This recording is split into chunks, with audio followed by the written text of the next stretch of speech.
answer of why does Loki work and why is he in all of our films? Tom Hiddleston. Period. We always were putting our chips on the Loki that we believed in him as a character. Had Tom not brought him to life in a way the audience responded to, it probably wouldn't have gone anywhere.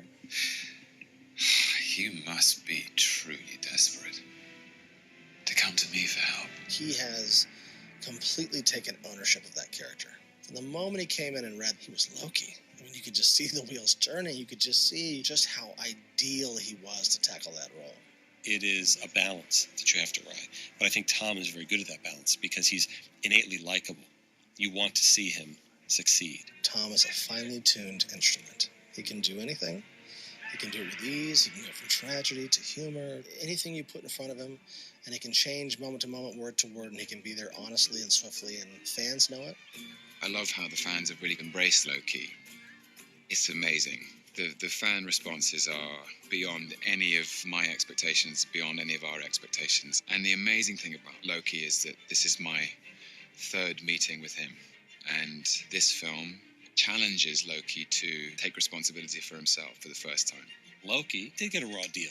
He did get the short straw compared to the guy with the hammer and the blonde, beautiful hair. And I think they root for him for that reason.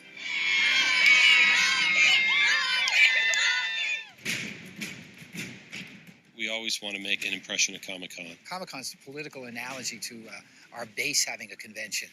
Everyone is coming to it that is important. The people that are coming to Comic-Con, they're there because they're true fans. They love these characters. They love these characters probably more than we love these characters. And they can be the most critical, too. They want to see what's new, what's next, what are you going to show us? Wouldn't it be great to have Tom Hiddleston come out as Loki?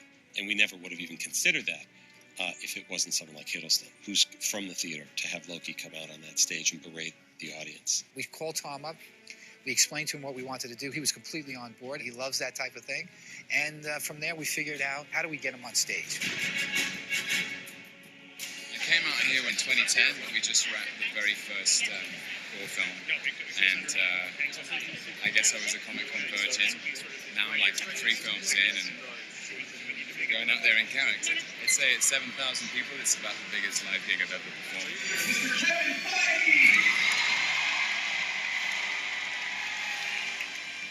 The time is now. So what's coming up next? We're in post-production of a movie called Thor: The Dark World right now.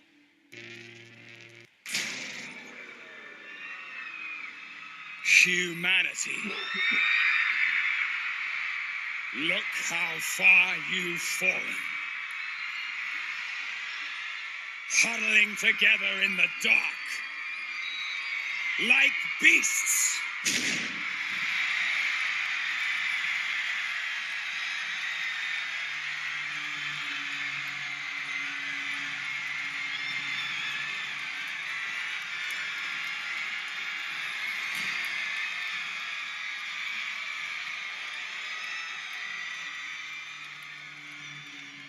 I am Loki of Asgard, and I am burdened with glorious purpose. People cheering and screaming and watching portions of the crowd kneel when he pointed and said to do so. Stand back, you mewling quim. Loki had arrived. He commanded us as he would any human group, and it was amazing. It was such an incredible experience. This meager palace of Midgard, the arena they call Hall H. He had that crowd in his palm of his hand. He really was Loki. Hair on the back of my head stood up. That was a way for us to somehow yank all those people and put them inside our cinematic universe for just the briefest moment. It is one of those moments that I will just always remember. And he will too. I mean, he just loved it. Why I love playing him is there is an element of delight and joy at being bad. He's someone who knows his true nature and is having a really good time. Say my name. Say my name. Say my name! Say my name!